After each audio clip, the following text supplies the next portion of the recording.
Prabhupada's Leela and his perspectives on different subject matters. And today we're going to clear up some controversial subject matters because there is a small movement in our society to become politically correct. To become politically correct. That means compromise, which of course we know Srila Bhaktisiddhanta Saraswati Thakur was not a compromiser, he was just the opposite. And Prabhupada said he had the cutting philosophy, and those who did criticize in Bhaktisiddhanta's camp, they fell down for their offense. Similarly, Prabhupada was also uncompromising.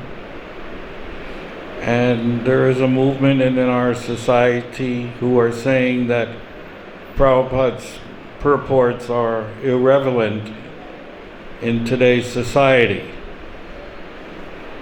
Actually, it is my understanding the people who say this, they're irrelevant in this movement. They shouldn't be in the movement. They should leave and start their own institution. Because whatever the spiritual master speaks or the acharya speaks, it should be accepted as Shastra. And Shastra never becomes outdated. It never becomes outdated. Just like we're reading Bhagavad-Gita, it's 5,000 years old. Srimad Bhagavatam, 5,000 years old. And Prabhupada even says that his books will be the law books for mankind for the next 10,000 years. So they're very relevant for this day and age. And as Kali Yuga progresses, Prabhupada predicted so many incidents that will happen in Kali Yuga, which are coming true. So today we're going to discuss a world event that's going on. Perhaps those of you who know the news about one man who went into a nightclub and killed 50 gay and lesbian people, homosexuals, both female and male, and wounded 53 others. And all over the world, there has been support for these gay and lesbian persons in support because it's politically correct. In fact, half of the states in America have allowed gay and lesbian marriage in the states, in the United States. The combination of marriage, which is actually against every scripture in the world, including ours. Because Prabhupada said, we have marriage to produce children. And I have not seen, at least to my knowledge, how two men having sex can produce a child, or two women having sex can produce a child. I haven't seen that yet. So there's no reason for marriage. One should become brahmachari and remain brahmachari. Sex for sense gratification is actually banned in our movement because that's what binds us to the knot of material existence. According to the Vedic scriptures, we have to become free from this in order to understand the science of Krishna. That's one of the four regulative principles. Prabhupada wasn't against sex life, but he wanted sex life to produce Krishna-conscious children. So that's why we engage in sex life. So Today we're going to take, there's actually many subject matters in this regard that are controversial, but at least we'll take what Prabhupada, what he felt about gay and lesbian life. Of course, in the early days in 1966, many gay men joined our movement because of the all-attractiveness of Krishna. We had never seen a picture of Krishna in 1966.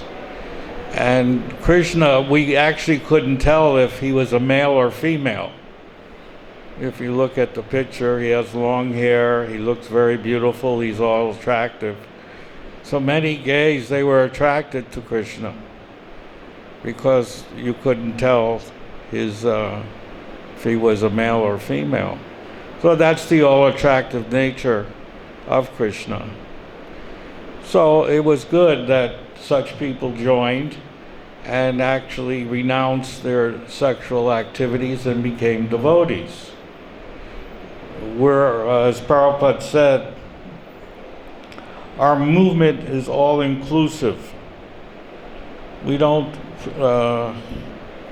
preclude anybody, and therefore we accept everybody, no matter what life they came from, because Lord Chaitanya's movement has come for everybody, particularly the ones who are the most fallen in society, the Jagais and Madhais, who were addicted to sense gratification, sex, intoxication, or in other words, sex, drugs, and rock and roll. And we all came from that existence, and Prabhupada came to deliver us. If he hadn't come on that ship in 1965, you and I, whether we met Srila Prabhupada physically or non-physically, we wouldn't be here. So Prabhupada, he is the seed-giving father of every devotee who has joined the ISKCON movement, whether you've seen him or not seen him. Actually, you do see Srila Prabhupada by sound. You see, the sound is very important, and sound is the creating element of this universe. In fact, sound is the creating of this temple. Did you know that? Sound created this temple. Does anybody know the story? How sound created Krishna Balaram temple? Yeah, there's a very nice story. In fact, Prabhupada used the same words as God used in the Bible to create this temple. It shows the power of the Acharya. So I'll just play a very short clip of how sound created the Krishna Balaram temple. This was given by Brahmananda on the 40th anniversary of the Krishna Balaram temple. I want a specific answer. What Prabhupada said, actually he wrote in his purport, Srimad Bhagavatam. Prabhupada says, who created? First of all, creation. What does creation come from? Lord Balaram. Huh? Oh, Lord Balaram. No, what prompts creation?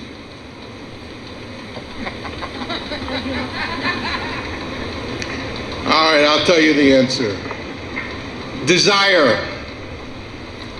First you have to have desire, then you create the thing. So, in Srimad Bhagavatam, 10th canto, chapter 13. Chapter 13 is stealing the boys and calves by Brahma. What's the significance of this chapter? stealing the boys and calves by Brahma.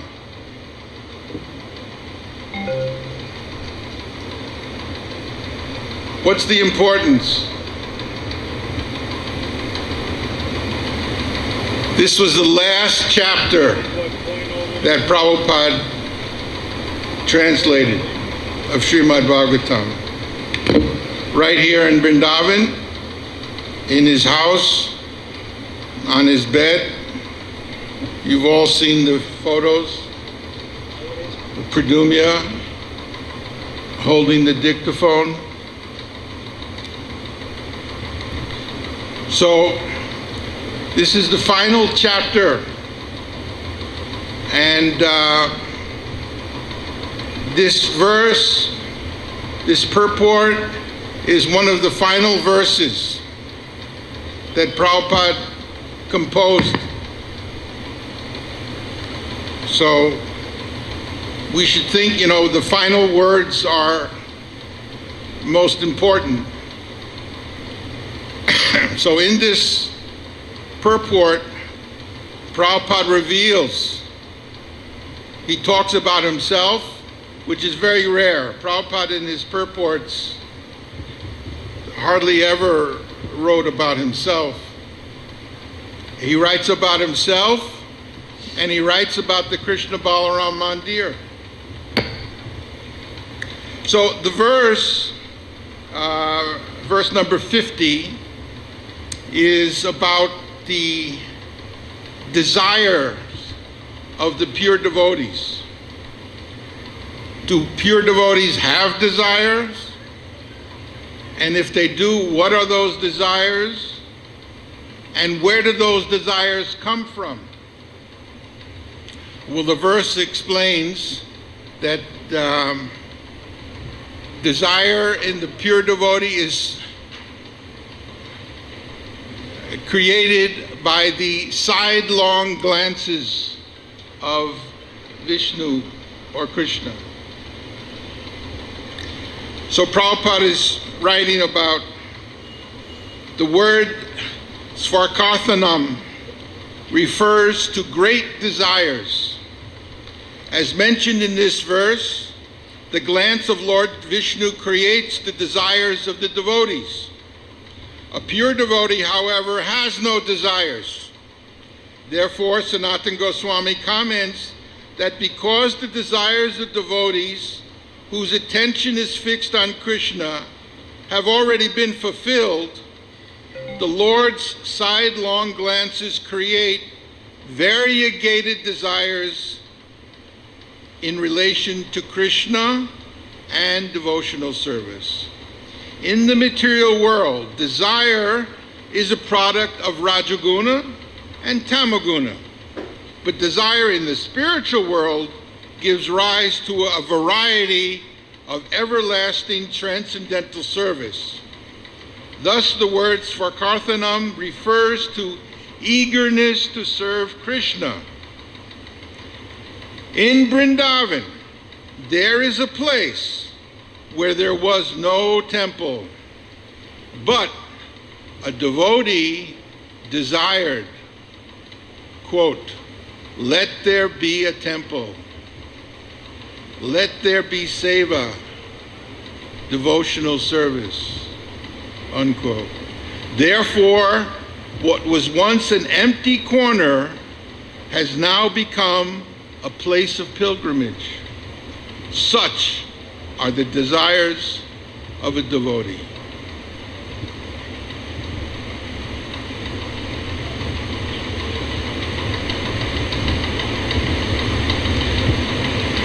So,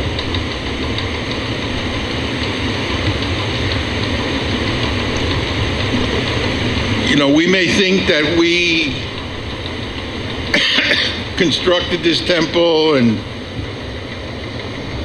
the deities and everything, but actually it was simply due to Prabhupada's desire. He wanted a temple in Vrindavan,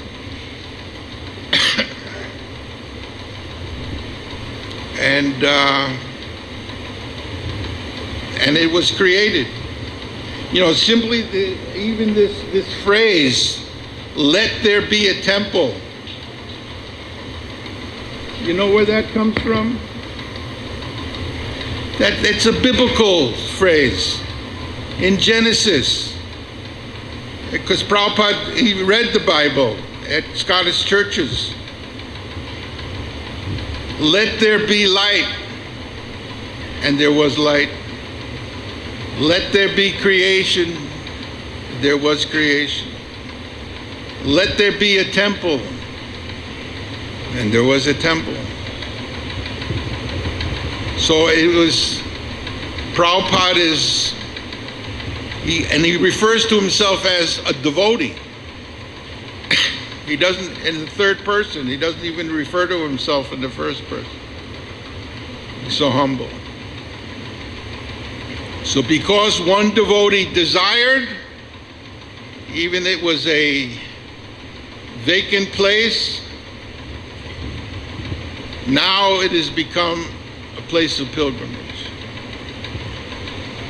And we can see that in Prabhupada's entire history, his career,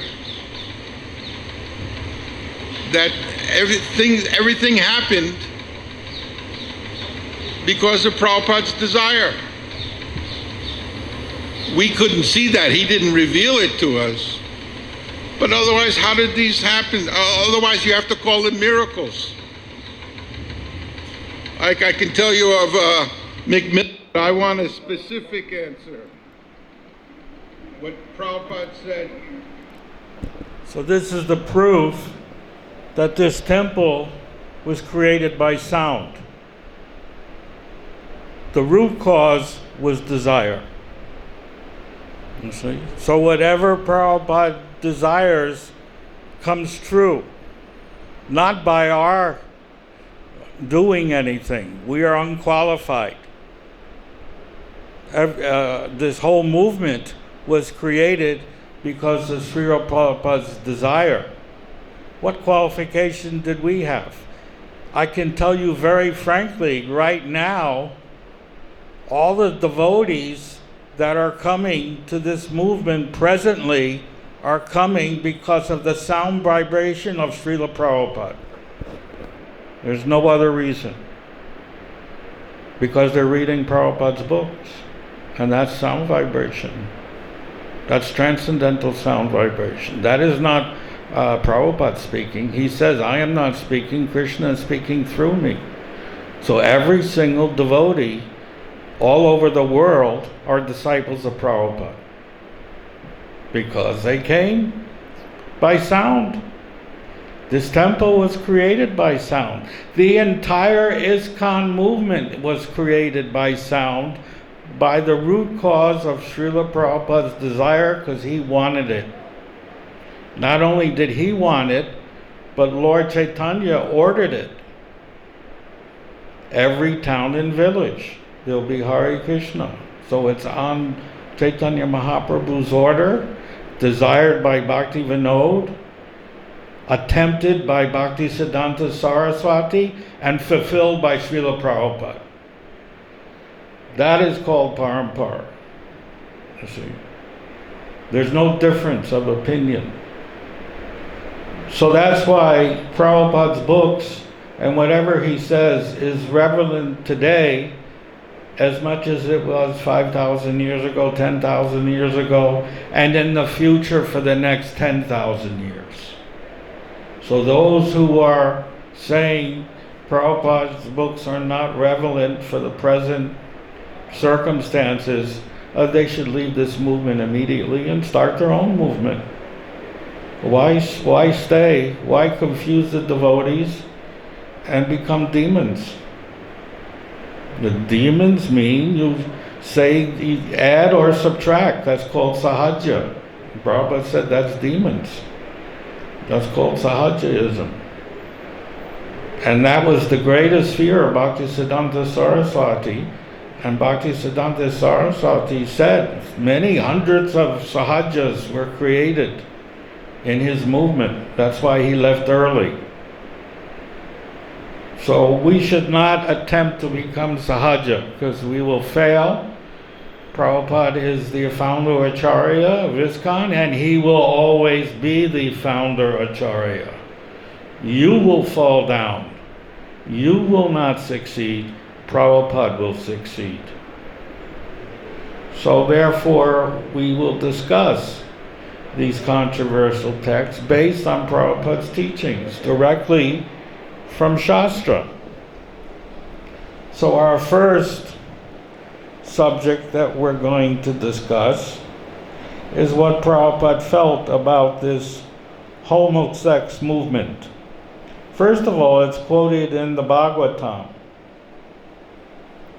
actually, how this came about. This is from 3rd canto, 20 chapter, verse 27. Translation. Lord Brahma, approaching the Lord, addressed him thus: My Lord, please protect me from these sinful demons who were created by me under your order. They are infuriated by an appetite for sex and have come to attack me. Those are the homosex. They were created from Brahma. Prabhupada said they emanated from his backside. That's why they have sex from the backside, not the front side. That's why they can't produce any children. I've never heard of a children coming from the backside. They come from the front side. So here it says, and Prabhupada says in his purport, it appears here that the homosexual appetite of males for each other is created in this episode of the creation of the demons by Brahma. In other words, the homosexual appetite of a man for another man is demoniac and is not for any sane male in the ordinary course of life. Now, I've heard one of our leaders, he's marrying gays. He married them. He's marrying demons. So that means he's a demon. Because he's marrying demons, he must be demoniac also. I mean, I'm not saying it. It says it right here. It's in the Shastra. These are not my words, so don't blame me. Don't make me a target. Make Prabhupada and Vedavyas the target. If you dare. I don't think you'll dare that. So it's very clear here about this. Of course, there's now this lesbian movement, which is in our movement too. These people have been here from time immemorial because it started from Brahma, who is the creator. So it's always been a fact, but it was hidden from our view. It's only recently these people are being glorified, and there are laws now to protect the demons, the demoniac persons. They've created laws, and they celebrate this horrible type of sense gratification from the backside as something glorious. As something, that's how the AIDS virus came, where millions of people have died from AIDS because they're doing illegal sex life against the Shastra. And this is how it became created, this AIDS disease. Similarly, syphilis disease was created back in the 30s from illegal sex life. So in this way, these things are going on. So there are other quotes from Prabhupada that he gave in his letters and books, and he explains how this happened. You see, he gives a complete explanation of how these people come into being by analyzing. And this is from Prabhupada. That is not enjoyment. Just like sex enjoyment, if you indulge in more than necessary, then you will be impotent. Nature will stop. You know impotency? That will be there, impotency. This homosex is also another sign of impotency. They do not feel sex impulse to woman. They feel sex impulse in man. That means he is impotent. It is impotency. Why? Because they don't want the burden of sex life. What is the burden of sex life? Children. When you have sex with a man, you don't have to be a slave to your children, educate them, spend money on them. You lose your freedom. They become a burden. That happened in our movement in the early days. Prabhupada became disgusted where our male devotees married females for 1 year, had a baby, and then left them because they didn't want the responsibility of the children. You see, so many single mothers with children. Prabhupada called it unwanted population. It's not only in our society, it's all over the world. I was seeing on the TV these camps, these refugee camps. There's now 60 million people who are displaced. They show, especially in Africa, where there's 50,000, 100,000 in a camp. And surprisingly, you don't see any men. You see women and children. Where did they come from? Where's the men? There aren't any, because they have unwanted children from illegal sex life. They become factories to produce unwanted children. This is Kali Yuga. You see, they produce children they can't even feed.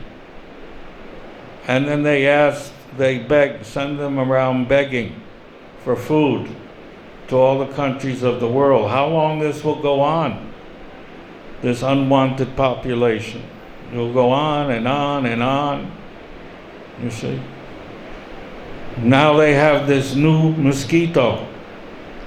What does this mosquito does? It produces zombies. You've heard of zombies, right? The Walking Dead. Yeah, these mosquitoes, if you're pregnant, if the lady's pregnant, they bite you. Then the child comes out with a tiny head and half a brain. And there's thousands of them being created all over South America. They're now in America too. These people will grow up and they'll become zombies, unwanted population. You see? They'll walk around, they'll be called the Walking Dead. This is the new disease called Zika disease from mosquitoes. And it attacks the brains and body of the pregnant ladies. And they show them on TV. Oh, it's horrible. Horrible disease. They have half the size heads and practically no brains. And they're going to grow up to be psychopaths. You see? They're creating psychopaths. And there's nothing they can do. There's no cure. So this is going on. This is a hellish place. You definitely don't want to take your birth here again. I pray every day, I don't know about you, that please, Krishna, don't send me back here. I don't want to come back to a place of the Walking Dead. Because that's your future. Please. You see, that's what keeps me going in Krishna conscious, what I see that's going on all over the world. Similarly, thousands and thousands of homosex demonstrating all over the world. Demons, these are all demons. And everybody is embracing them with love. They call it love. What do you mean love? They don't have no conception of love. So Prabhupada said this is due to impotency that they have this homosex. The homosex is another sign of impotency. So things are coming to rubbish now. Prabhupada calls it garbage. You see? This is the time for preaching our program, standard. Then, and Nitai says, for example, marriage or the combination of a man with a woman is necessary for progeny, but it is not meant for sense enjoyment. And Prabhupada says, now this progeny is bothersome. It is sense enjoyment, homosex. Progeny, they don't want progeny. They don't want children. They want to just enjoy sex. They're not interested. Only sense gratification. This is another sign of impotency. When after enjoying so many women, they become impotent. Then they artificially create another sex impulse in homosex. You see? This is the psychology. So people are degraded so much, especially in the everywhere, not especially this or that, everywhere. This is Kali Yuga. But thoughtful leaders, they are thinking what to do. Yeah, they're making it legal. That's what they're doing. It's become legal now. That's a very good sign. They're making it legal, but Prabhupada said the thinkers are saying what to do because they don't know what to do. Even the Pope, he is changing. He said, he was asked, what about gays in the church? He says, who am I to judge? Well, you're the leader of the church. You're supposed to judge. That's your position. You're the Acharya. But he's avoiding his responsibility. Why? Because they're losing converts all over the world. Catholic religion is one of the religions that's losing its followers all over the world. Because they don't allow abortion, they don't allow homosex. But now they're changing and they're allowing abortion. This is the year where people who had abortion can come back and join the church. That means they're allowing the killing of children, you see, for the sake of increasing the numbers of Catholics. You see, this is going on all over the world. You see. So this is Kali Yuga. Take advantage and give them a program exactly to the direction of Bhagavad-Gita. This is where we come in. We have to preach to these people, not marry them. That's not preaching. It's easy to marry them, but harder to preach to them about Krishna conscious. But some of our leaders, they want to marry them to increase our numbers. Because in America, ISKCON has become a social program. We meet on Sundays only. We have an arti, a ritual, and then we take prasadam and then we close the doors for the whole week. That's what's going on. There's no active preaching, and we attend these comparative religions where Prabhupada never did, to show we're part of the establishment and we're accepting gays and lesbians in our movement. This is going on. We've compromised, and that's why the preaching is going down instead of up. The quality of devotees is different. I was shocked to see in a video in Russia, they had a fashion show with ladies that looked half naked. I was shocked to see that. Fashion shows? Where did Prabhupada where did he introduce fashion shows with half-naked ladies? I don't understand. And nobody says anything. The GBC is powerless. Then the world will be saved. Otherwise it is doomed. See, Prabhupada's using the word doomed because we're not preaching. It is a fact. This is the opportunity for preaching. The more demoniac society becomes, the more preaching we should be doing. We should be gaining and many more. We should have hundreds and thousands of people in our temples, not 5 or 6 for a Sunday program and then close the doors. But there's no active preaching. You can take that paper and heading. There are so many headings. Each heading reply. We are only persons who can give solutions. It's easy to criticize, but we should give the solutions. And the solutions to all problems are Krishna consciousness. There is no other group or any man in the world. So let them take advantage of our knowledge and apply in the society. That's all right. Now all the sannyasis, they have got good opportunity to preach.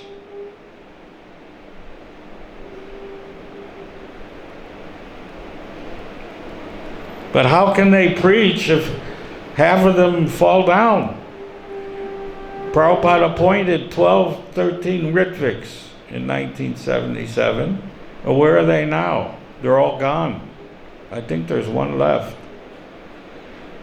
He appointed 12 Ritviks. He actually appointed Ritviks in 1972.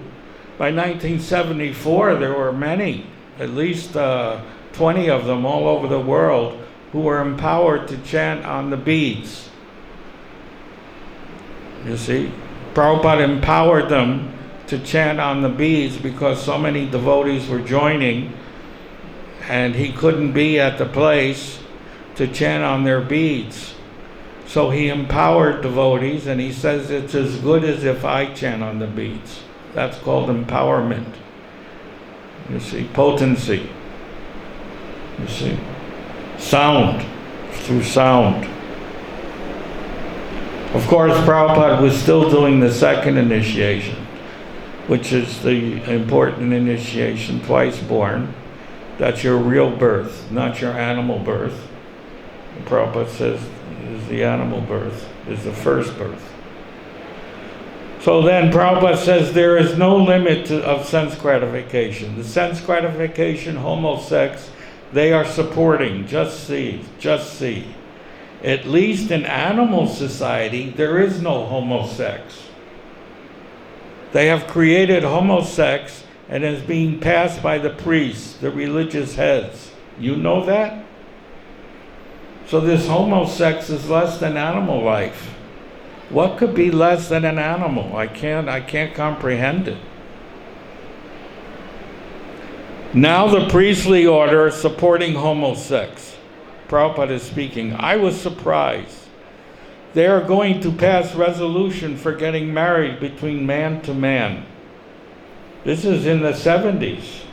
What to speak of now? There's thousands of them. There's whole communities. There are politicians that are homosex. Mayors, senators. It's spreading. It's all over, and they're all demoniac. Just see, Brahma had to run to Krishna for protection because they wanted to have sex with Brahma. You have to run away from them.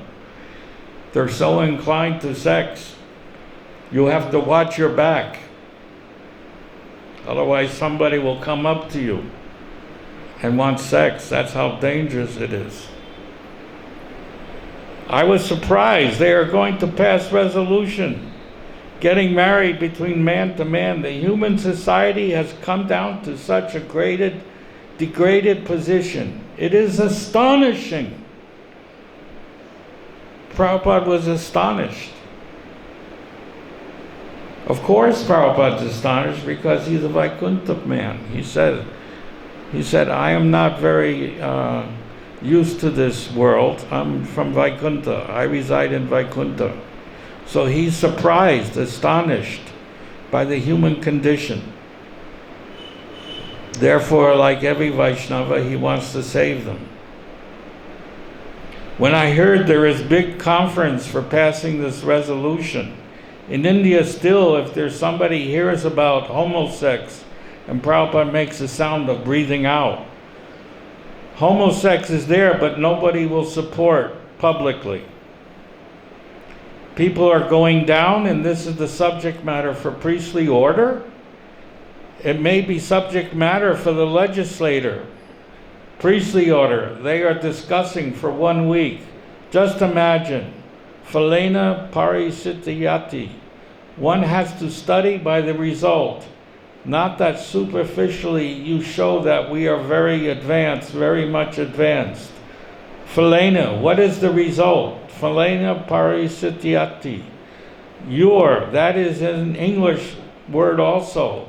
The end justifies the mean. The end is this: we are going to support homosex, getting married. There are many cases the priestly order has actually got married. I read it in that paper. Watch, what is called? Watchtower, one devotee says. The Watchtower is a Christian newspaper. Prabhupada, he says, Watchtower, they have complained. So we have nothing to them. The world is degrading to the lowest status, even less than animal. The animal also do not support homosex. They have never a sex life between male to male. So they are less than animal. People are becoming less than animal. This is all due to godlessness. Godless civilization cannot have any good qualities. They simply go to the untruth by mental speculation. Then Prabhupada says, marrying? They are marrying man to man? What to speak of marrying? Sodomy. Jayatirtha. So that's the alternative. Either they're leaving or they're marrying man to man. Prabhupada says, homosex. They are supporting homosex, so degraded. And still they say, what we have done. They do not know what is degradation, and they are priests. They are teaching others. They do not know what is the meaning of degradation. Well, that homosex, believe it or not, is leading to pedophilia. You see? It's leading to pedophilia. I went a little bit too far.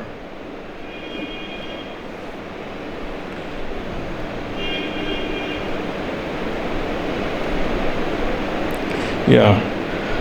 This pedophilia, there was a documentary nominated for the Oscars in 2014. And it was a very intriguing documentary about the pedophilia existing in the Catholic Church. From homosex, then it advances to having sex with children because they're innocent and they're easy to exploit. And they got hold of some of the records of the Catholic Church and found in the last 1,000 years, there's records of 6,000 pedophiles in the Catholic Church. Priests. That's only the ones they found. How about the ones they haven't found?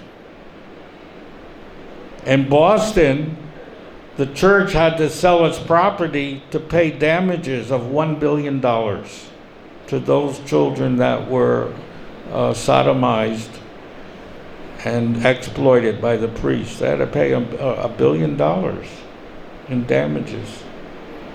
Cases are still going on.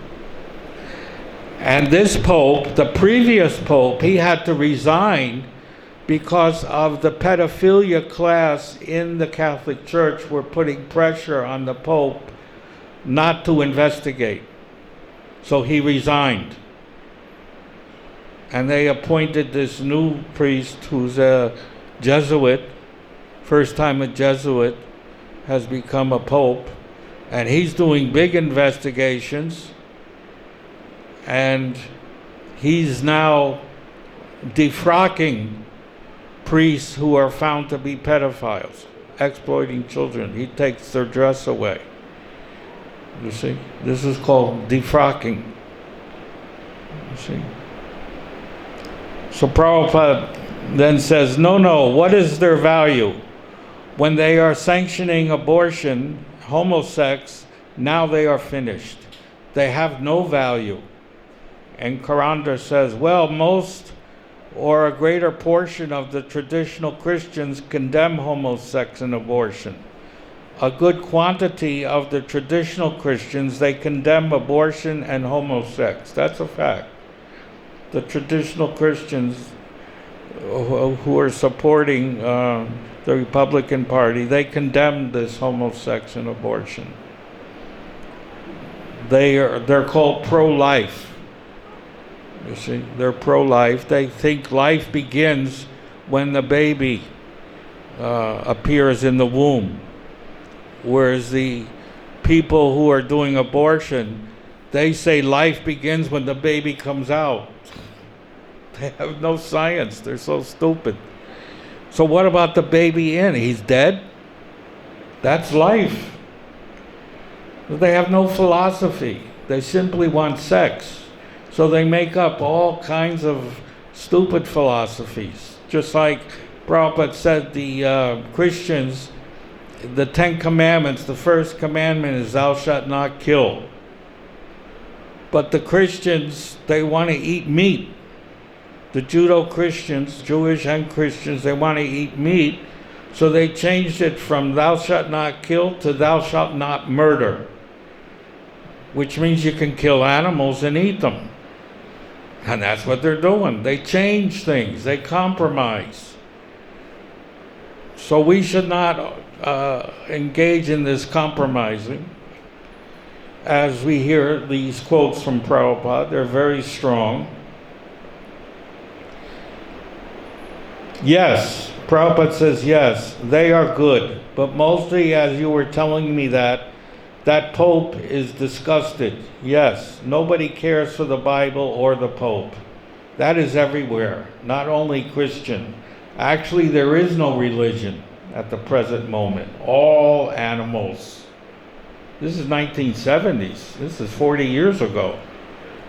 It's even worse now. We don't blame only the Christians, the Hindus, Muslims, everyone. They have lost all religion. Yeah, 40 years ago, we didn't hear about people wrapping themselves with explosives, going into a mosque and blowing themselves up and to kill innocent people. But that's daily now. Every day it's happening all over the world, where people wrap dynamite around their bellies, go into a mosque and blow up everybody. That's religion? They've changed. They've compromised. They have invented philosophies that don't exist in their scriptures. I told you what last week they had a scholar on CNN, an Arabic language scholar. She wrote a book also. They say that when a Muslim kills an unbeliever, they get 72 virgins. It says in the Quran.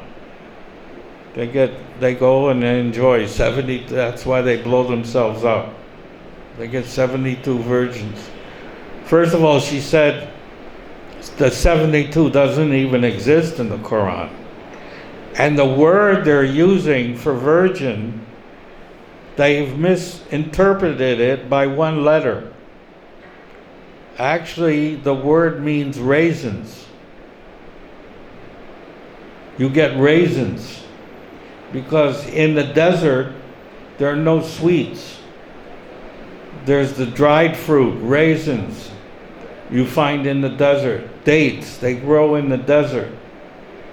So you get raisins. Well, you don't have to kill anyone to get a raisin. You can go down to the store and buy the raisins for $1. Why blow up innocent people to get raisins when you can buy them? But people, they're stupid, they're unintelligent, they have poor fundamental knowledge. So we should not become part of those people. We should maintain the quality of our philosophy and not become politically correct. We're non-political, but we're correct in our philosophy, in our law books. Prabhupada calls his books the law books for the next 10,000 years. So we follow those laws. We don't change them. So Prabhupada says, these are more quotes. I mean, I have found so many quotes on this subject matter. Prabhupada, these are conversations. These so-called Christians, they say we are very weak. We cannot restrain ourselves from sinful activities. So we believe in Christ. And he has taken contract for suffering. I like the words Prabhupada used. He made a contract that I will take your suffering each week.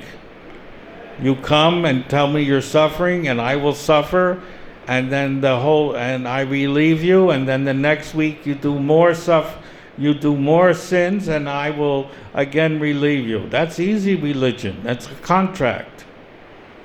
That's all, Prabhupada said. They have taken contract for suffering. That's all. And Trivikram says, so let us go on sinning. And Prabhupada said, yes. And Panchadravida says, kill him again. That means you're killing Christ again and again. Because he came to take your sins, and you keep sinning, and you keep killing Christ. You see? Whereas we say, you stop your sinning. You follow the 4 regulative principles, and you chant Hare Krishna. You become purified.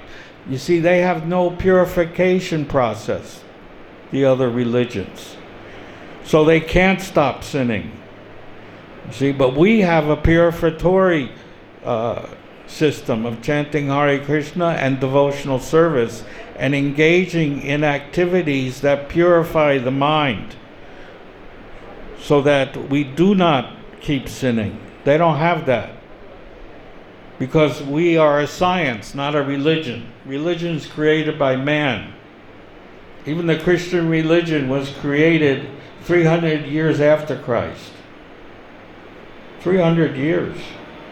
And Catholic, I don't know where that came from. There's no scripture about the church anywhere in any scripture of the world.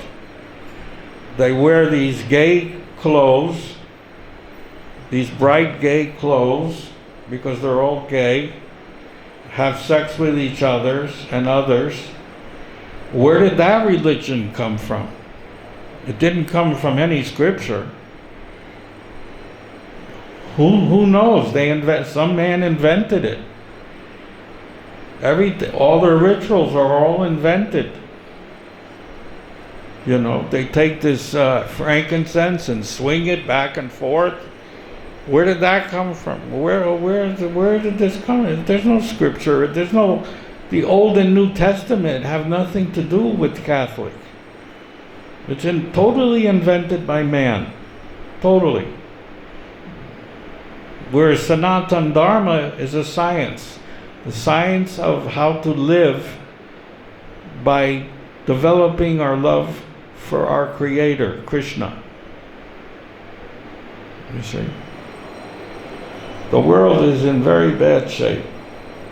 Yes, this is their philosophy. And they pass laws in the parliament. Similarly, these churches approve. Yes, homosex is all right. Then it is all right. This cheating system is going on. Similar cheating system is the Hindus also. You'll find in Calcutta, in College Street, so many butcher houses.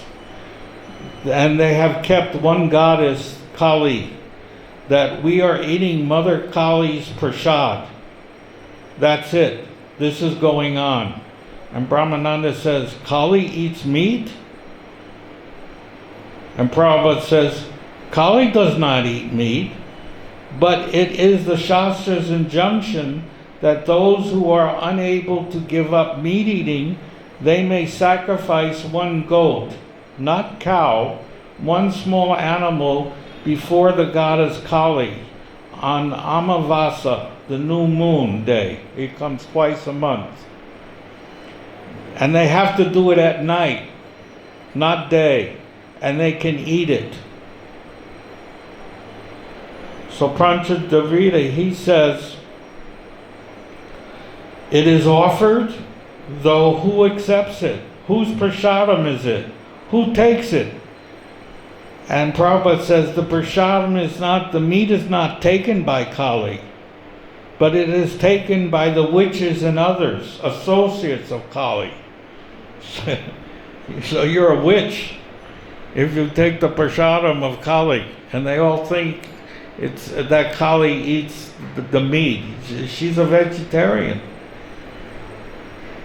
You see, this is due to poor fund of knowledge because they have no acharya. We have an acharya. Whoa, we're so lucky. We have an acharya to tell us everything, who knows everything, whose words are as good as Krishna's. We're so fortunate. We don't realize it, that we have an acharya. You see? So Brahmananda says in Srimad Bhagavatam, you write that Goddess Kali takes the prasadam her husband, Lord Shiva, her husband, Lord Shiva. And Prabhupada says yes. So therefore she is vegetarian? And Prabhupada says yes. So then the topic changes. Madhavisa says, you were talking about enviousness, Srila Prabhupada.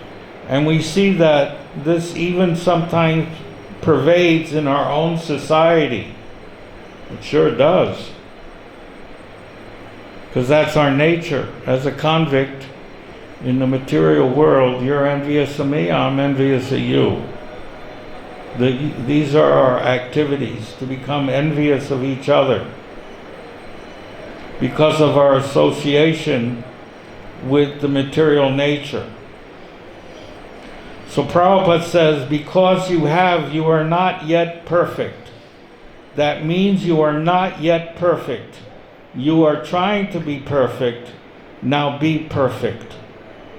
And Madhavisa says, is there a way, is there a specific way to counteract this bad quality of enviousness?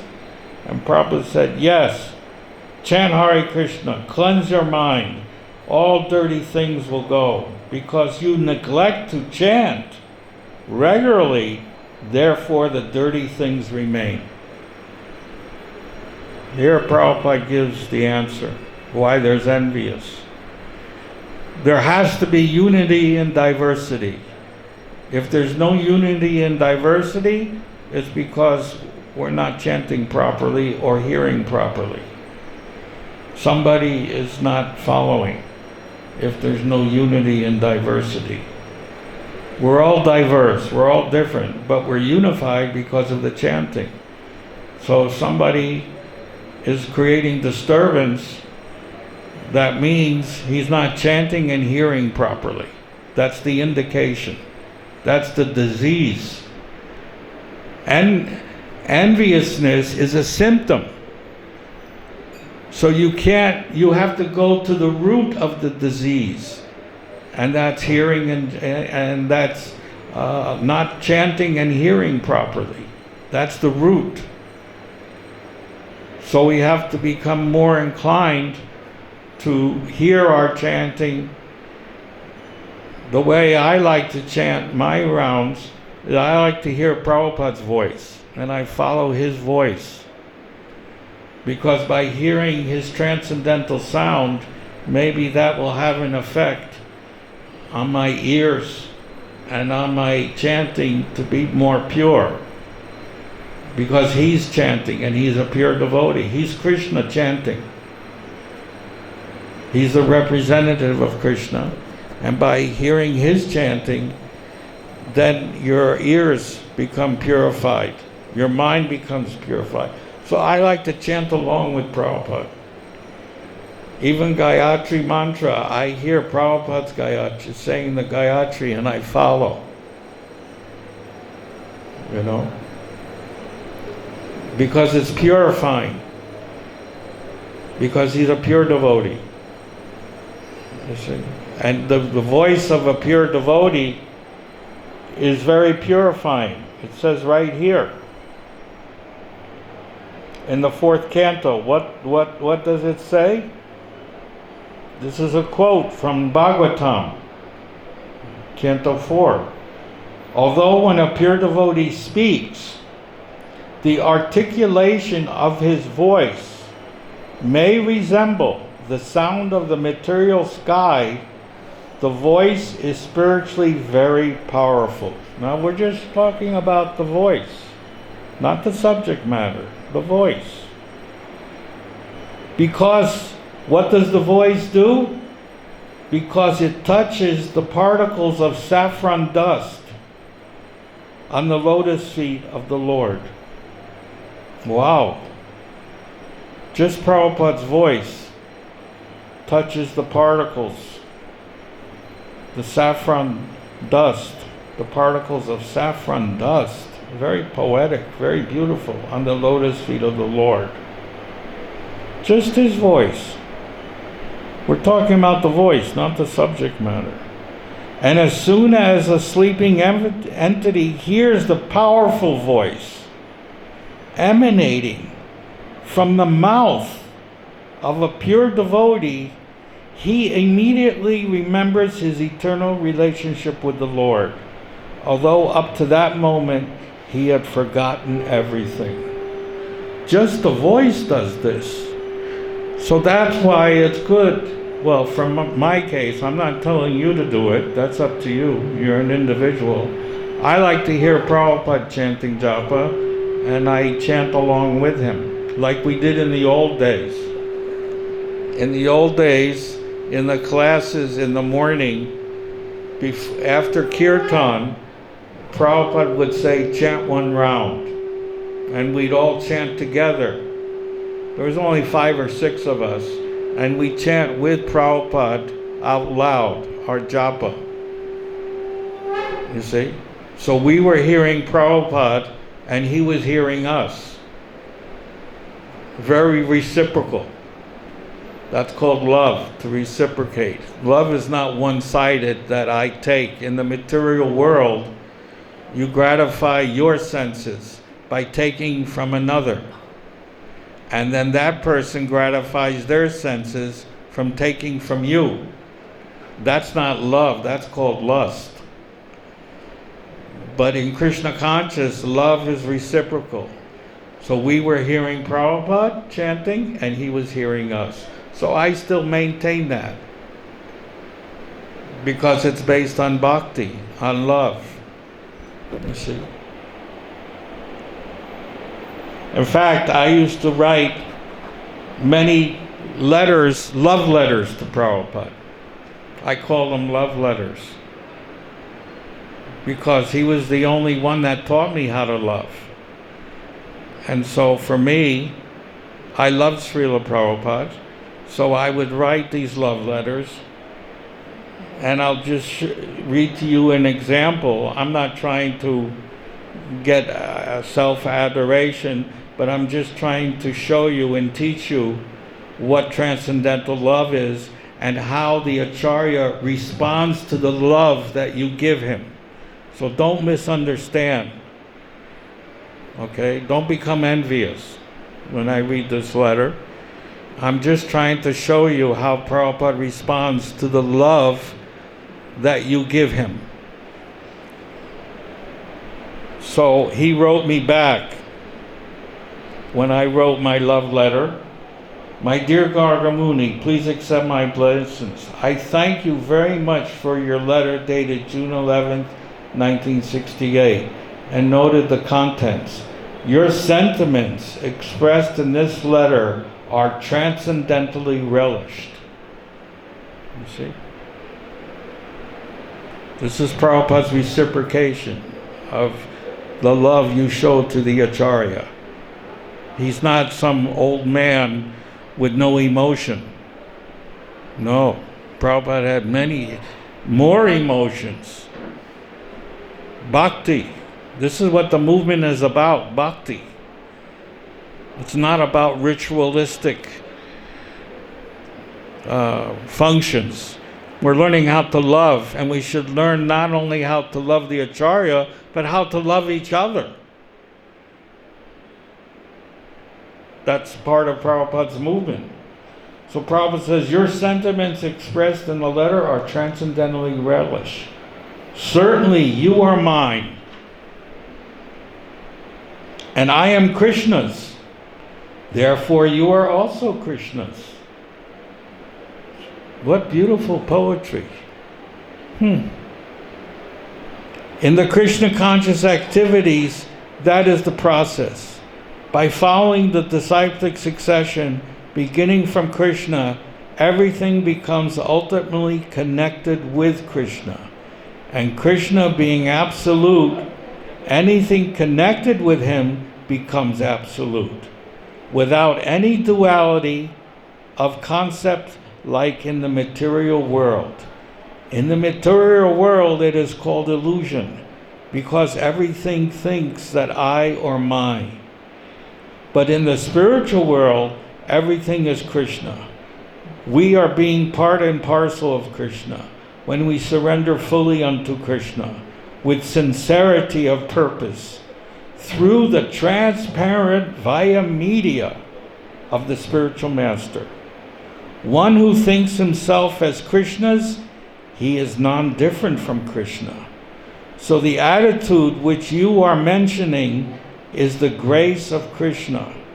And I wish by his Lordship's mercy, you will continue this attitude, this aptitude of becoming more and more progressed in Krishna consciousness. Thank you very much for thinking in such a nice way. This is Prabhupada's reciprocation. And again, I want to stress, I'm trying to show you how Srila Prabhupada reciprocated his love to his disciples. You see? He didn't just write this or think this for me. He thinks it for everybody in this room. Because you are all disciples of Prabhupada, because you read his books. Everybody in the entire ISKCON movement is a disciple of Prabhupada. Because you're reading his books. And his books are Krishna speaking to you. Directly. Because the Acharya never dies. You see?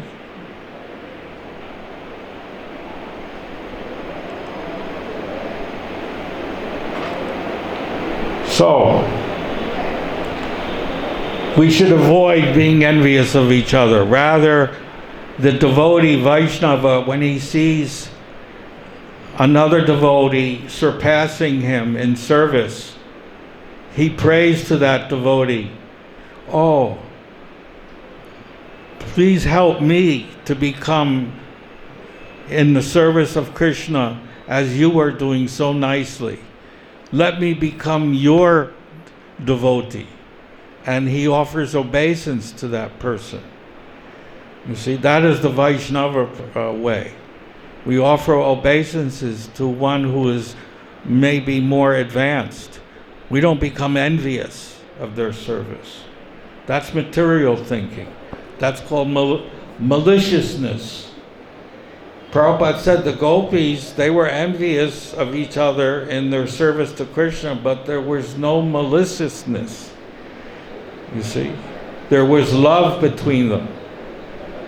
There was no envy in the way that we experience envy in material life. So similarly, the Vaishnava, who's supposed to be purified by chanting and performing devotional service, he also wants to become servant. Das anudas, anudas, anudas. You see? I can think of another personal example. Again, I'm not trying to be self-adored, but I'm trying to show how Prabhupada appreciated the love that one reciprocates with the Acharya. Just to give you an example.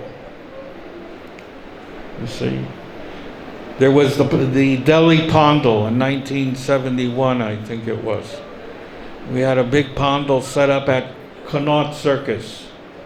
There's like a big park. There was a big park. I don't know if it's still there. And we had a man hired to do the cooking, some Brahmin cook. Anyway, he never showed up. So who's going to feed all the devotees? So I used to cook for Prabhupada. So I said, Prabhupada, I'll cook. And he said, no, you cannot cook. You're a sannyasi. I said, no, I'm not. I'm your servant. And Prabhupada said, oh, thank you very much. So I did cook for 1 or 2 days. And then the man came. They got a man. But that's the whole idea. We shouldn't be attached to our designation. Oh, I'm a sannyasi, I am this, no. We're servants. I served all the devotees by cooking. And by serving the devotees, I'm also serving Krishna and the Acharya. That should be our mentality. Not to be into our careers, into our designations. This is materialistic consciousness. This is not Krishna conscious. Krishna conscious means you have no designation. You're a servant to the Acharya, to Krishna, and to each other. So this is how we should act. You see, there are many other examples, I'm sure, with other devotees. I'm not the only one who had this feeling, because how did the movement spread so rapidly? You see, because this is how devotees were feeling at that time. It wasn't just me, it was all the devotees in the early 70s and 60s. They all wanted to serve Prabhupada with no designation, selfishly, you see, without considering any monetary or material gain. That was the feeling of all devotees, and that should continue even though it's 50 years later. We should continue that feeling, and then the movement will expand automatically. We should not think of our careers in Krishna consciousness. It's not a career, it's a service.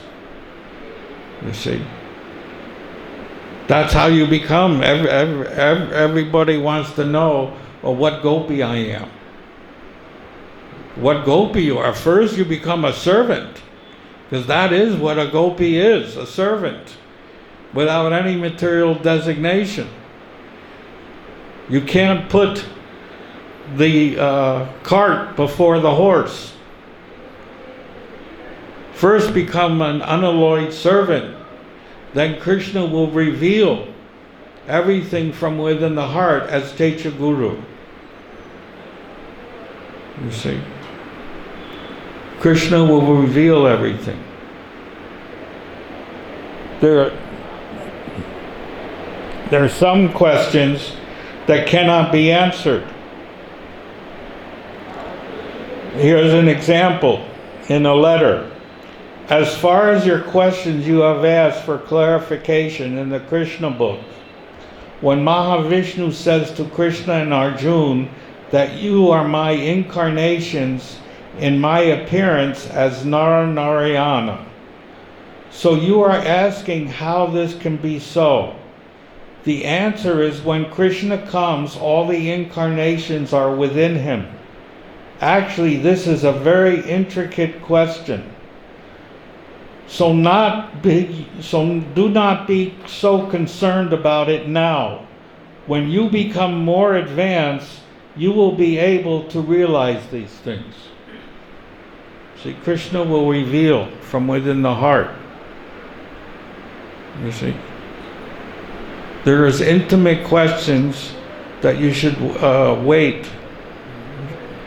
They will be revealed. This happened when Nectar of Devotion came out. This was the first book to show that Krishna consciousness was a science. It was the science of the mellows, of the rasas. And nobody understood this book. So they used to ask Prabhupada so many questions. Even though Prabhupada was talking on other subject matters, they would ask questions on nectar of devotion. And Prabhupada said very strictly, you stop these questions. You read once, twice, 3 times, and all will be revealed from within your heart. You see, our process is a descending process. You cannot attempt to understand Krishna by your own. You have to wait till Krishna reveals himself to you. And that's done by pure chanting and devotional service and hearing. Then it's revealed. You have to be patient. When Krishna decides, then it will be revealed. Maybe he won't reveal. Maybe he'll wait till another lifetime. Who knows? We should be satisfied with the energy we give to Krishna in our service, without thinking of any kind of material or spiritual benefit. Just like the gopi. You want to know what gopi? First come to the level of service of the gopis before you know which gopi you are. First come to the level of service that they did for Krishna. Then Krishna will reveal. But not that you can attempt on your own to know Krishna, to know the gopi. No, it will never happen. You're wasting your time. It's called phantasmagoria. You're just thinking up, you're on probably taking too much ganja. Because that's what they do in Vrindavan and Radhakund. To think what gopi they take ganja or bhang. I don't know. What is bhang? What's that? Oh. Yeah, I don't even know what it is. People use it in their religious rituals. But that's not how you realize Krishna. You realize Krishna by chanting and hearing and performing devotional service. So let's go on to the next quote. Priests should be ideal character, and they are advocating homosex. So where is the ideal character men? If the priestly class, they are going to hospital for drinking habit, and they are allowing man-to-man marriage and homosex, then where is the ideal character?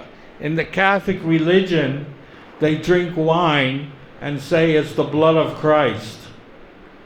And they get drunk on it. They say this is the blood of Christ.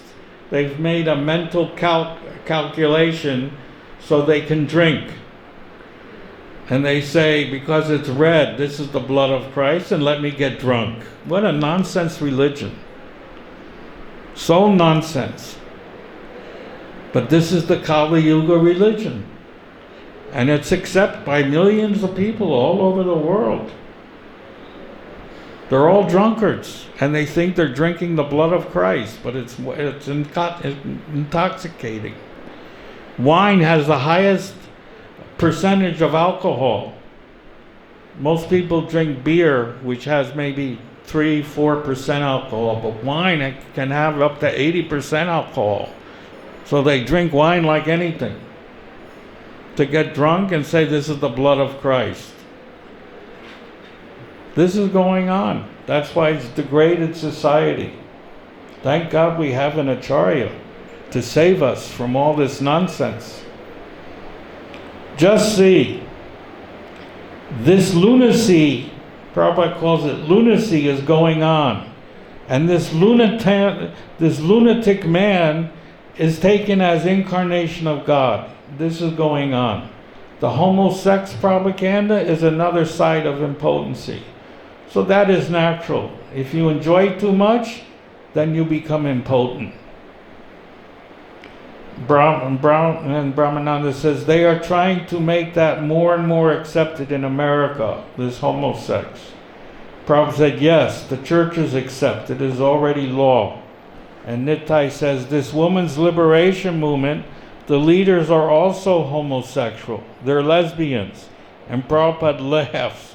Just see. And he says, Hare Krishna. He couldn't believe that. Two women having sex. How is that? And what does Prabhupada say to that? The whole world is on the verge of ruination. Kali Yuga. And then Prabhupada says, that they are doing, still they are doing. Just like you said, some sprinkling water, they have no philosophy. And they violate everything. You know, they drink the holy water, they sprinkle it on you. So you can have to relieve you of your sins. But they call it holy water. You see? They have no philosophy and they violate everything. What is stated there in the Bible? Now you say thou shalt not kill, they say thou shalt not murder. They are molding. Now this homosex, they are sanctioning man-to-man marriage. They are sanctioning abortion. Achyutananda said, yes, 2 homosexuals were married by a priest. And Prabhupada said, yes. Tamal Krishna. Now they have a church where the priests are homosexuals and the attending people are homosexual. And Prabhupada says,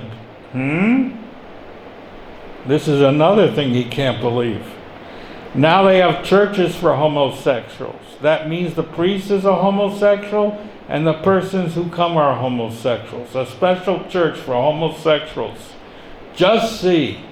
And Prabhupada asks, is that religion? And then Prabhupada says, just see, rascal priests are also so sinful. Yes, they're supporting homosex. So when the priests are sinful, the public is sinful, how the church will go on? Churches, they are expecting church must support abortion and child killing. Prabhupada, homosex, what is that religion? And they're passing to homosex religion. They're getting married man to man, most degraded. I mean, there's so many quotes of Prabhupada on this. To associate with me, you are always welcome, but not with your independence. That will not help me or you. He said that to a devotee who was a homosex. He admitted. He says, yes, you can associate with me. You are always welcome, but not with your independent spirit. That will not help me or you. And then Prabhupada says to a devotee, I'm very sorry that you have taken to homosex. It will not help you advance in your attempt for spiritual life. In fact, it will only hamper your advancement. I do not know why you have taken to such abominable activities. What can I say? Anyway, just see Prabhupada's mercy. Anyway, try to render whatever service you can to Krishna. Even though you are in a very degraded condition, Krishna, being pleased with your service attitude, can pick you up from your fallen state. Just see the mercy of a pure devotee. He doesn't reject, he reforms. So we have to emulate that. If we want to tell the world we're representatives of Prabhupada, we also have to reform, not reject. You see? But not by getting them married. That's not reforming.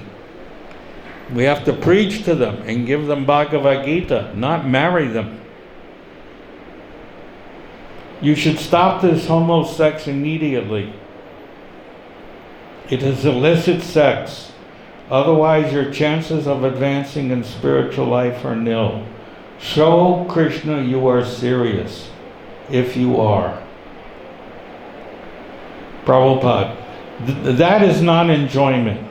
Just like sex indulgence. If you indulge in more than necessary, then you will be impotent. Nature will stop. You know impotency? That will be there, impotency. This homosex is also another sign of impotency. They do not feel sex impulse to woman. They feel sex impulse to man. That means he is impotent. It is impotency. So things are coming to rubbish now. Anyway, those are all the quotes that I have found. So it's 8 o'clock. So this is one of our controversies. Next week, or what's today, Friday? Sunday, we'll discuss another controversy. Well, I'm not saying. You have to come and hear. But they're all from Prabhupada, not from me. But we learn from these things, you see. When I used to come to Prabhupada's classes in the morning, I would bring a notebook and write notes. You see, because we shouldn't forget these things. You're hearing these things now, but I guarantee you will forget them because of this survey done at Oxford University of how students retain knowledge. They did a survey, and the conclusion of the survey was statistics show that we remember only 10% of what we hear. That means you forget it. 20% of what we see, like a movie, and 60%, 65% of what we hear and see. You see? Visual aids facilitate higher retention by adding variety and holding interest. You see, that's why I put Prabhupada's classes in a read, hear, and see. You see? I'll just show you an example. Kunti Devi is welcoming. Vipada Santu Ka Tattva. Like that. Because before winning the battle of Kurukshetra, all these Pandavas were put into so many dangerous positions. That is already described in the previous verses. Sometimes they are offered poison, sometimes they are put into the house, lack, and it was set fire. Sometimes big demons, man-eaters, and big fighters. Every time they lost their kingdom, lost their wife, lost their prestige, they were put into the forest, full of dangers. But within all those dangers, Krishna was there. With all those dangers. When the Draupadi was being naked, Krishna was there supplying cloth. So that's just a sample. I put 1,300 Prabhupada's lectures like this. So you'll retain 65%. You won't fall asleep. Guaranteed. And you'll get so much knowledge from this style. Because usually in Kali Yuga, because we are prone to sleeplessness, to sleepy, as soon as we hear a tape, within 10 minutes we're sleeping. So it's useless. But when you hear, see, and read, all your senses are engaged. And you will get the most out of your lecture of Prabhupada by hearing, seeing, and reading. Anyway, are there any questions? Yes. You mentioned before. Speak into the mic. You mentioned before one sannyasi allowed marriage, now woman went to marry. One sannyasi allowed marriage, now woman went to marry. Yeah. So right now, what GC is doing is they banned it or No. They have no power, I guess. no? Like We're compromising. I'm telling you. There's other compromises, which I'm going to discuss in my next topic about women sannyasis, women GBCs. Prabhupada never authorized. Well, I'm going to show you quotes about these compromises. You see, we shouldn't compromise anything of Prabhupada. We can adjust things to engage people in Krishna service. Just like Prabhupada adjusted when he didn't think ladies would join this movement. But actually more ladies were joining than men. Back in the early 70s, I saw the letters. I couldn't believe how many ladies were joining. So Prabhupada had to not compromise, but adjust things to engage all these letters in the service of Krishna by giving them different activities, such as deity worship. He also said one temple banned ladies going out on Sankirtan. Oh, Prabhupada became very angry. Who has started this program of banning ladies on Sankirtan? Why they cannot go on Sankirtan? You see? Of course they can go on Sankirtan and distribute books. So he treated the ladies and the men. The first realization of Krishna consciousness is Aham Brahmasmi. We don't look at woman as woman. We look at the woman as spirit soul. They simply have a different body, that's all. They just have a different body. But if you become agitated, what did Prabhupada said? If a man in the temple becomes agitated by seeing a woman, what did Prabhupada say? Does anybody know? Yes? Go to Himalayas. Yeah, he said go into the forest. If you're agitated, he didn't tell the woman to leave, he told the man to leave. He said you go into the forest if you're agitated. You see? But then he said, if all our men go into the forest, then who will preach? So the idea is, you come to the standard of Krishna consciousness. That solves the problem. Don't go to the symptoms. The problem is sex desire. You get rid of sex desire by engaging in devotional service. It is simply an itching problem. And it goes away. It comes and goes like everything else. You see. So you tolerate the itching. Just like we tolerate heat, we tolerate the cold, the heat.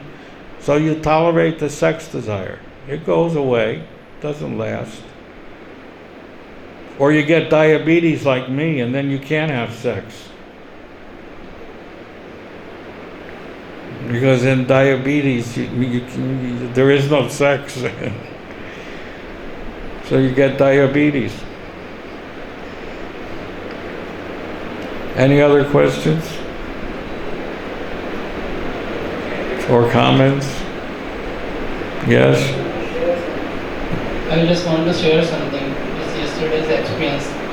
I was just passing through here and I met one devotee and he called me and he was distributing book, one sannyasi's book. Then he told me, Prabhu, see, look at on this. Then I told, oh, I'm not reading these books right now because I'm reading Prabhupada's books first. I will finish them first. Then I will think about it. Then he started to speak, Tattva, this Tattva. Then he came to that point, we should not read Prabhupada's books alone and we need guidance. Like that whimsical ideas, Well, he's not going to advance. So then I asked. He'll have to take his birth again. Then I asked, to whom are you associated? He was a new devotee, 2-3 years ago. Yes, they're not being trained to read Prabhupada's books, and therefore they have to take their birth again. Then I asked him, to whom are you associating?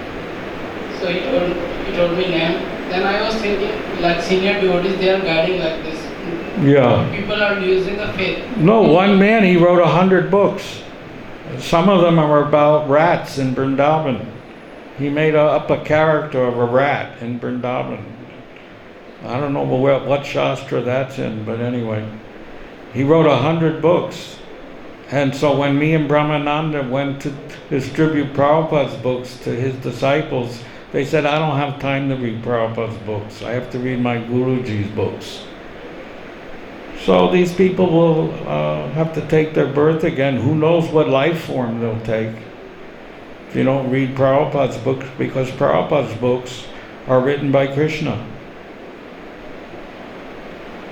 So if you don't want to understand the philosophy from Krishna, but from somebody else who tried to surpass Prabhupada, then you got to take your birth again. So that person's the loser, not me. You don't want to take advantage of a pure devotee? Then who knows when another pure devotee will appear to save you? Maybe thousands of births. Now you got the opportunity. Take advantage. But you have free choice. You can do it or not do it. The loss and gain is not with Prabhupada. The loss and gain is with you and me, if we take advantage. So this is going on all over the world. They're not being trained to read Prabhupada's books because the sannyasi wants to sell his books. But what does Prabhupada say about that? One sannyasi, he wanted to publish his book. And so what did Prabhupada say about that? Well, it's right here. I have no objection to your printing it with the name Bhaktinanda Swami's cookbook, but the royalty should go to the Bhaktivedanta Book Trust. Just as I am publishing Bhagavad-Gita as it is with Macmillan, but the royalty is going to the BBT. I think this method is appropriate. If you yourself take the royalty, it will be personal interest in money and trade. And this will deviate your principle of sannyas. It's right here. That means all these sannyasis writing books, they're doing it for money, for personal trade, and they're deviating from sannyas. They're cheaters. I'm not saying it. Don't blame me. Don't blame me. It's right here. Prabhupada's saying it. If they are not giving the royalty, they have to give it to BBT. I don't think they are. I think they're banking it. Because they all have palaces. I don't know where they got the money to build these houses. When I was sannyas, I didn't have a palace. I lived on the floor like everybody else. The rats were sucking my toes in Calcutta just like everybody else. That's where the rats do. They come and they suck on your toes at night because you don't feel it, because it's very thin skin, and I wake up and see blood all over the floor. It's from the rats. I was doing it like everybody else. I didn't have a palace. I was penniless. I didn't even have a bank account. Because sannyasis aren't supposed to have a bank account. Prabhupada said, you're supposed to be a mendicant. What did Prabhupada sign when he arrived in Boston in his poem? The most unfortunate mendicant. That's what we are. Sannyasis are supposed to be unfortunate mendicants. That's their feeling. Not to have palaces and bank balances. So Prabhupada says you have to deposit all the royalties. Sannyas means he is renounced order and lives by begging. I had to do that when I was sannyas. When I went out preaching by myself, I didn't have an air ticket, I didn't have any money, I begged. I went to a smorgasbord. Do you know what a smorgasbord is? It's like they put a whole bunch of food on a table and you spend $10 and you can pick what you want.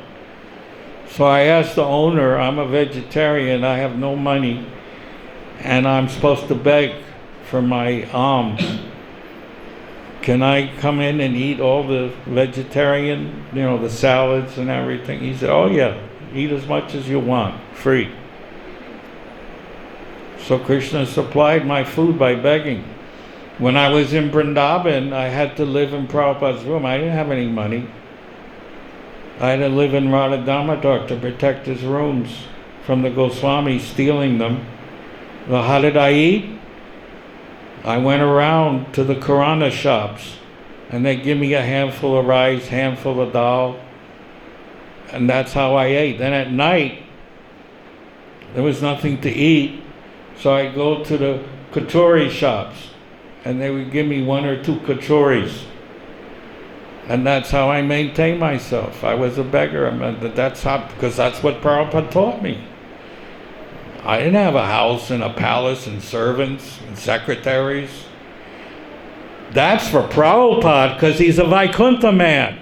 You don't imitate the Vaikuntha man, the Nitya Siddha. See, that's the problem. These people, they imitate Prabhupada.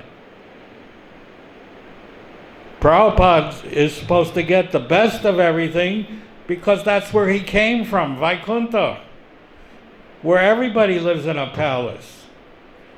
So, of course, Prabhupada had palaces. Because he's Vaikuntha, he's Nitya Siddha. He's not from this planet. He's a Shaktavash avatar, sent by Krishna to deliver the fallen souls. So don't imitate that life. You follow the teachings, not imitate the person. I remember one sannyasi, he was only 30 years old. He practiced how Prabhupada walked with the cane in the mirror, so he could imitate how Prabhupada walked. This is ridiculous. This is insanity. They wanted so much to imitate, they even had to imitate how he walked with a cane. To me, it's insanity. So rather, we should follow, not imitate. That's love. Yes? No, so regarding this, I want to just ask a question.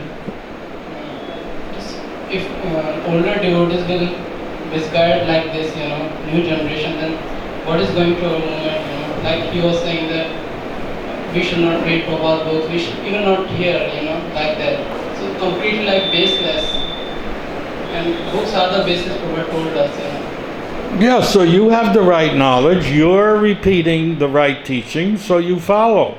And wherever you go, you'll tell you other God brothers the same thing. You see? Prabhupada says here, you beg for alms for bare necessities. It is not good to make trade to get money for personal expenditure. This is to sannyasis. If the royalty is given to the BBT, we will keep a separate account from this royalty, and necessary expenses for your preaching may be supplied from the BBT. So all this money that these people are hoarding should go to the BBT to print books. And if they need some money, they could withdraw for their preaching purposes. It's clearly, the policy is here. Prabhupada states the policy. I'm not stating it. Don't blame me. Don't do politics against me. It's a Prabhupada. I'm recording. It's right on the screen. You can take a picture as evidence. This is what Prabhupada said. So we should not imitate Prabhupada. He would give all his royalties to the BBT. 50% for construction, 50% for printing books. You see? So that's what they should do. But they don't. They hoard it. You see? They're doing trade, and then they wonder why they fall down. Because they're living like grihastas. They're not living like a sannyasi. When I gave up sannyasi, it wasn't because I fell down, it's because I felt myself unqualified. I didn't cheat. I could have cheated, just like the others. Because it's a good career to cheat. Yeah, you can become rich and famous. You don't have to work. Just exploit the people. Take their money and then live a good life. But I didn't want to do that because that's not why I joined. I wanted to be true to heart, so I gave it up voluntarily. I threw it into the ocean, said a prayer, and I said, thank you, Prabhupada, for giving me the most wonderful adventure in my life, to be sannyas and go to Pakistan and risk my life for your service. That was my prayer. So, yes. Last question. When you said the GBC seems powerless sometimes in tackling some controversial issues, so a doubt arises that Prabhupada says purity is the force. So if someone is not having the force, that means they are lacking purity. Can this be related like this? Yeah, but the problem is the GBC isn't doing their research work and finding out Prabhupada's orders. I spend 6 hours a day, every day, doing research. How do you think I find these things? From research work, but they don't do that. They're too busy flying around and taking Guru Dakshina and then go to the next place and fill their pockets. They have to do the research to know what Prabhupada wanted. That's how I found this. But they don't know because they're not reading Prabhupada's books. They're too busy publishing their own books. Sometimes you may know something, but you may not propagate because it doesn't suit you. But then that's politics. And Prabhupada says when politics enters the society, then the whole thing's finished. This is truth. This is scripture. Whatever the spirit, didn't you see that quote? Read this. What does it say from Chaitanya Chaitamrita? When a pure devotee or spiritual master speaks, what he says should be accepted as having been directly spoken by the Supreme Personality of Godhead in the Parampara system. Well, I'm not saying this, Prabhupada is. Those aren't my words. I looked in the database and I found it. Of course, that devotee didn't print the book because he knew he couldn't keep the money. So he didn't publish his cookbook. Because he wanted the money, not the cookbook. You see, when money enters, Prabhupada said there's going to be casualties. And there were many casualties, especially between 1972 and 1974. I can admit it to you. Some of Prabhupada's closest lieutenants had problems.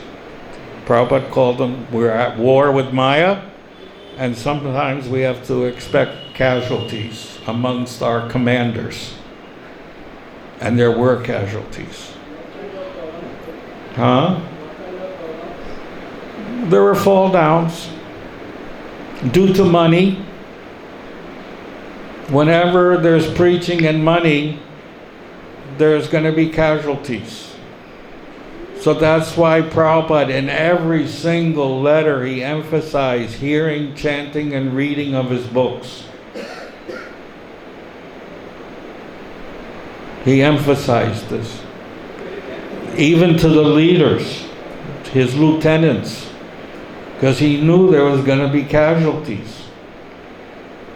Because everybody was doing so much. I mean, the movement was expanding so rapidly. Everybody, I have to admit, all these people who were casualties were very sincere. They sincerely served Prabhupada's desire. So much so, there is what it's called burnout. They burned out because of all the management that was going on to maintain the unity of the temple. Do you know what it is to manage 108 centers and keep the unity? It's superhuman, and Prabhupada was doing this at the same time, translating and traveling all over the world. And Prabhupada had to keep the unity, keep everyone engaged, and encourage. He never rejected, even though there was casualties. When there's a casualties, does the army kick out the man who gave his life? When there's a war, no, they put him in the hospital and put him back together again. So Prabhupada, he did this. He said, chant Hare Krishna, read my books, and then resume your duties. Just like the army does when there's casualties in their war. They put them in a hospital and make them better. And then resume their fighting spirit. And Prabhupada was the same way. These people served very sincerely, but there's going to be casualties because of our conditioning, our association in this. We're all convicts. Nobody is perfect. Only Prabhupada is perfect, and he makes you perfect by his will, by his desire. When he desires, it happens. Just like Brahmananda said, let there be a temple, and there was a temple. Let there be seva, and there was seva. So by Prabhupada's desire, you will get up and serve again. And all of these people did. They got themselves up and served again.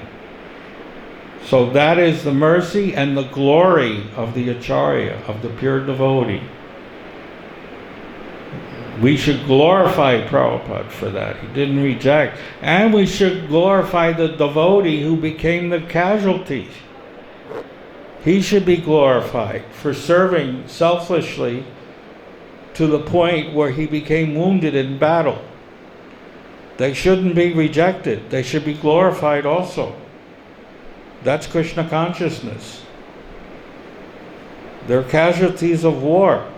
You don't talk badly of them. You talk about their bravery. So these people were brave. At the same time, that's the Vaishnava feeling. We're Vaishnavas here. We don't criticize the people who served selfishly and became casualties. Rather, we have empathy for them. We feel for them that they gave so much to Prabhupada and they became a casualty. We're all casualties. There was no one perfect. But Prabhupada, he desired us to pick ourselves up, and we did. And kept the movement going.